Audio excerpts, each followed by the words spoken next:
All on Productions.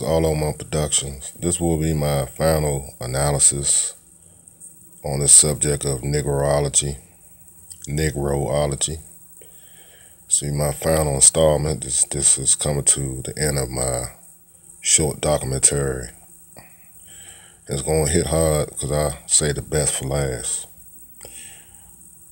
Brothers and sisters, the economic sector is what you need to be focused on. You wonder why you have problems within the communities and problems with black folks, because we don't focus on the economics, meaning that banks, commerce, lawyers, doctors, engineers, hard hat workers, and suit and tie workers. This is why we can't compete with other nationalities, because they put their money in the gumbo pot and they invest within themselves. And this is why they flourish and become prominent in their communities, because they can flip their dollar 1, 2, 3, 4, 500 times almost. Why we can't flip our dollar at all, meaning that we have no know-how, meaning that we are too shopping for other people's glory, meaning we shopping at these malls, no money going back into your community. You taking money out of your community. We have no sweatshops. We can develop our own clothes, our own shoes, hats, ties, suits. Everything has to do with sewing and knitting. That's over across seas. That's over in the Far East.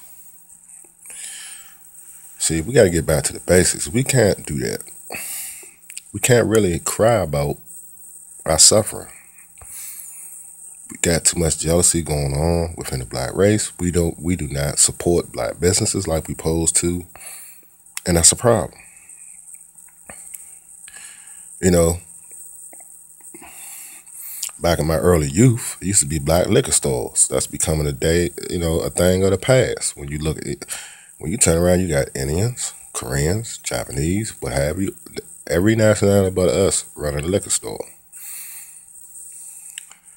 If you're going to drink problems, if you're going to hit the bottle, why not support a black liquor store? Buy it from your own. Support your black business, even though it's wrong because that's the liquor den, but still, if you're going to support corruption, support your own. And we have a problem in doing that. And this is where, the fork in the road comes. And that's a problem. Cars, shoes, houses, homes, real estate. Another important thing in the circumference of life. Houses, homes. You go to any major city now that's been tore up since the MLK riots on up. Now Baltimore is doubly messed up because it was already tore down. Now it got tore down again almost. My thing is this: if you live long enough to see what happened to cities since the LK riots, Martin Luther King riots, and they waited 30 plus 40 some odd years down the pipeline, and they regentrified some of those places was hard hit up in Northwest, and Washington D.C. was one of them. Up there around Columbia Road, 14th, 13th Street. Yes, sir. It totally look different now. My old school, Bell Multicultural, all that stuff has changed. They got a big Target up there, the new CVS. Got a little place full of skateboard kids. When I was going up there to school, all that place was tore up. It was remnants from the riot. Just like on Florida Avenue, U Street, all that.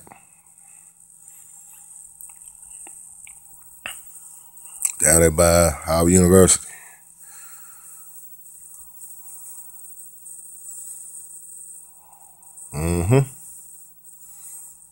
Ben's Chili Bowl, all that.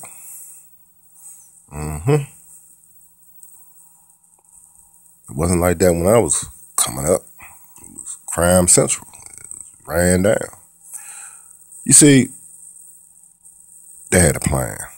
See, this is what I'm talking about. We don't plan. They set back. It seems like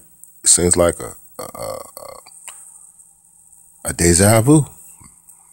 You know, it seems like a deja vu, meaning they set back just like on Black Wall Street,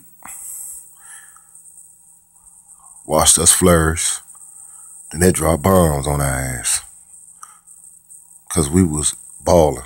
But this is in a different context. We wasn't balling. MLK riots came in. The riots came in, tore some parts of the cities up. Drugs came in. Violence came in. And they watched us kill ourselves for 30 years. 30 years. Do the math. 30 some odd years. Then, all of a sudden, you get these guys get appointed, get elected as mayors, city council members. And stuff start to change in the city. Various people that's contractors get contracts from the city government to build and make money. While the people that live in those communities can't work at the construction sites. That's another thing. If you ever work construction, you ever notice, excuse me, when they give those contractors a contract, they outsource the jobs to people that's outside of the area that supposed to be employed. You have people come from all over state, except the people that live right there in that location. You got to follow this.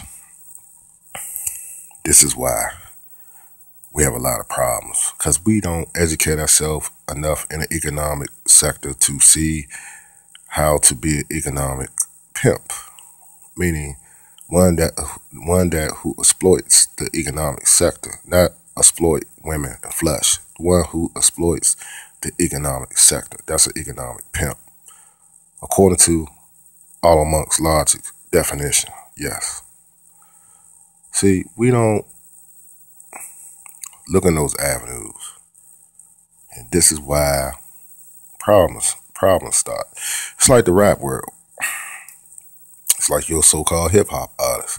Who controls those contracts? Who's mastering? Who's mixing? Who really owns the contract? Who really signing the contract? You know, I watched various documentaries on how these guys are just allow themselves to get bent over with no Vaseline, meaning that these guys just go on in, tap dance for the majors, and the majors is pimping them.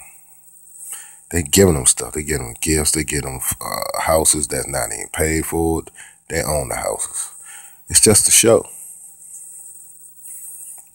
I said gifts. You out here performing, sweating your ass off, you know, doing your gig, and you getting gifts. I thought this was a entertainment field for you to get paid, not to get gifts. This shit is appalling. But here again, if you don't know the ins and outs of business management and you don't know that arena in music entertainment, you will be pimped. See, it's called study before you get into something. Study the playing field before you commit yourself to something. Because you just set yourself up to get robbed because you don't know the knowledge of the field you're getting into. They do, you don't. And therefore, you get robbed. And that's what goes on. We don't question stuff, and when stuff happens, that's our fault. That's why it's so important in the economic sector to take yourself very seriously, walk around, ask questions, participate, see how this money is flowing, and see how you can get in the avenue to make considerable lots of money. Until then, you will sit on the wayside, being poor, woe is me, kneeling down at your master table, talking about give me some crumbs off your mahogany table, master. And that's a sad way to live. It is 2015, folks. And we as black folks should be tired, a sector of us getting exploited. And that's the problem. We don't support our own businesses. That's why our businesses go bankrupt and vacant, because we don't support. We don't see that the projects have been set up from the door to experiment that was degraded. Housing projects is an experiment. Okay? You may not want to look at it like that. Low income housing is an experiment.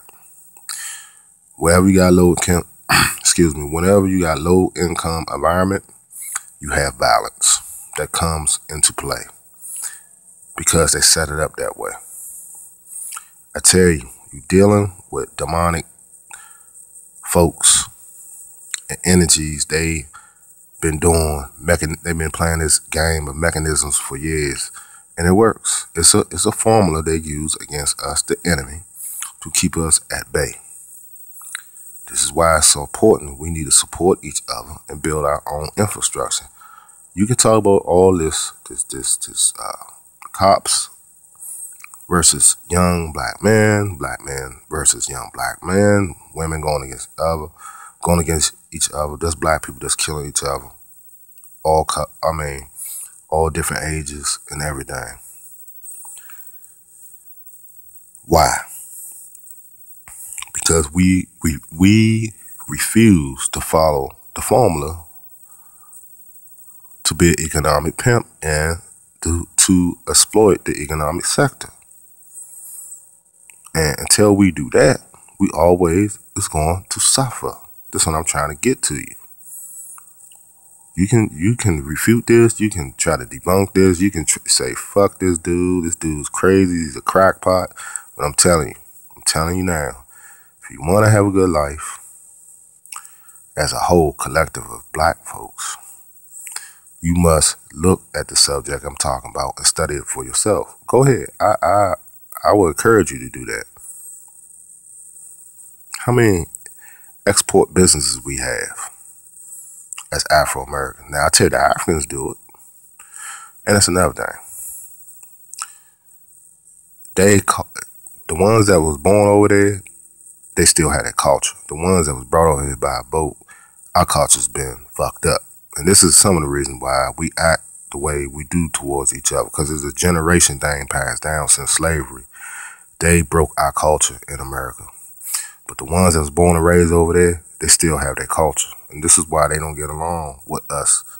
And they think they're better than us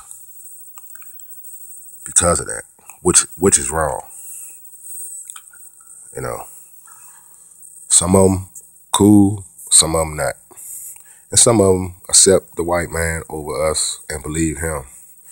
Even though the interlopers are over there raking the rubber, raking the gold, the diamonds, the minerals, and injecting the people that live within the land with all kinds of diseases while they rape that place dry. So carry on. See? It's a diabolical game, very diabolical. So I must bring it to you. The economic sector. We have to focus on that. Because that coincides with everything. Your family unit, traveling, offspring, trust and deed contracts. How many people got their people insured in the black race? How many people got deeds, trust? How many people got $1 million policies on their family? How many people that when someone dies, their loved ones can live off the money? We don't do that. We too busy thinking someone getting over. You can't take the money with you. So when you pass away, I want you to have a policy that can provide for your grandchildren so they can carry on your legacy. But we don't think like that. This is why we can't compete with certain avenues of life when it comes to competing in the economic sector. I'm not trying to down my race. I'm pointing out the facts of my race. So everyone can spread his arm and say, this dude right here is nobody talking about. He's nobody talking about. And we need to change our ways. We need to start working. We need to start working together. I'm going to say it again. We need to start working together. Okay? Farrakhan can't save the whole black race. Obama can't save the whole black race. Cornel West can't save the whole black race. Jesse Jackson can't save the whole black race. I can go on and on. All the major figures, heavy hitters, we always looking for one person to save us. We got to do it as a collective group, just like I'm doing, getting up on here making documentaries on the street and doing it on the tube until we start growing in the battlefield and building up more soldiers. Then we're going to keep on suffering. This concludes, this is the ending of my short documentary. I hope y'all enjoyed it. Peace out, all of my productions.